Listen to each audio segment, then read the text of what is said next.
Hello guys, as I told you yesterday for Apple, now yesterday at 7:59 p.m. so the stock stops here at $197.95, and I put a yellow line yesterday, and I told you that today it should be volatile.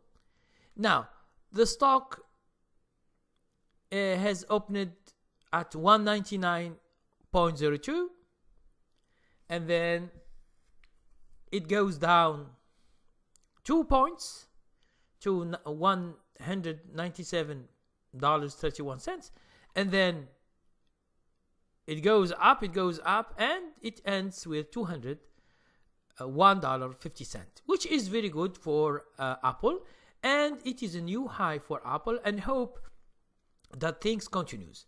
But as I told you before, I thought that Apple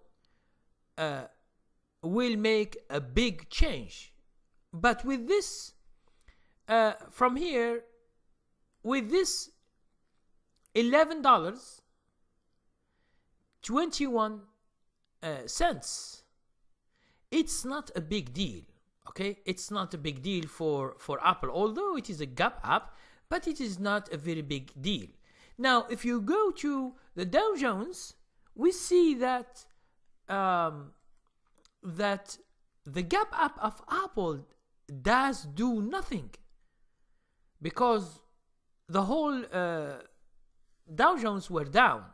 So with this $11 for Apple, I think that there are less stocks going up for today, which is Thursday, which is Wednesday.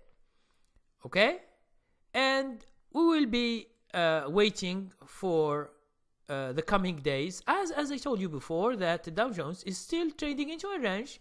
There is nothing going on. It's just going up, down, go up, down.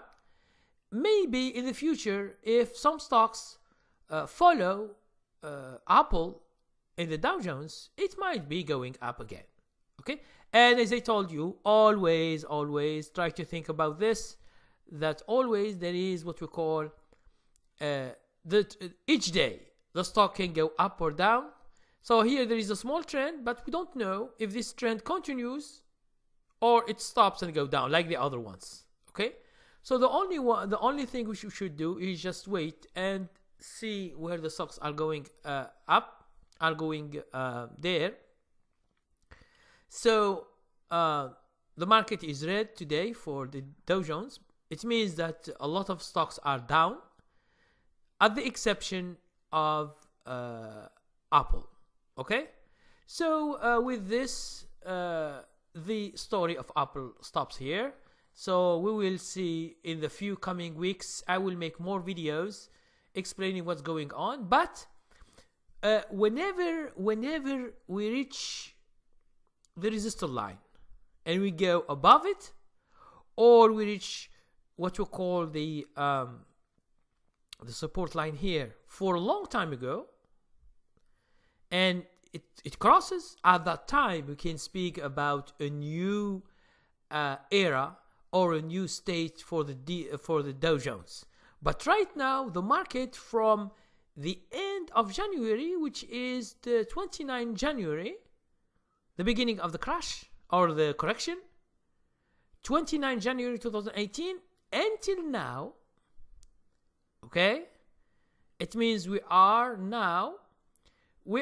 in the 7th month of this correction.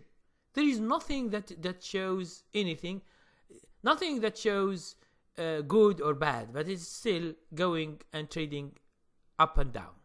Okay, so thank you very much for watching, and please watch the other videos. Thank you very much.